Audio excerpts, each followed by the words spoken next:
Hi, this is Rich from A1 Foundation Crack Repair, known as the Crack Man.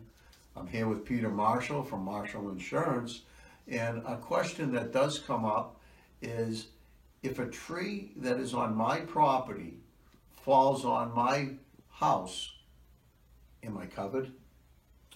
Yes, your homeowner's policy is going to cover the cost associated with removing the tree and make any repairs to the house that were a result of the tree hitting the house.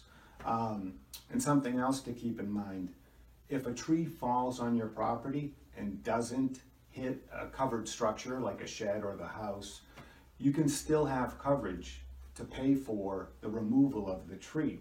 It's not included in the standard homeowner's policy, but it can be added very inexpensively, and it's typically included in a package of additional coverage that most homeowners insurance companies offer.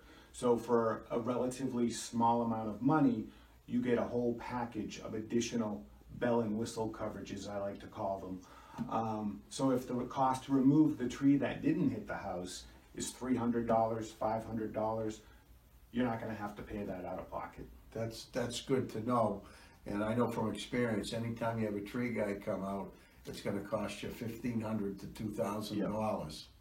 Yeah. So, Peter, very good information, and thanks for listening. I'm Rich from A1 Foundation Crack Repair, here with Peter Marshall of Marshall Insurance. So if you have any questions for insurance or foundation issues, feel free to give us a call. Thank you.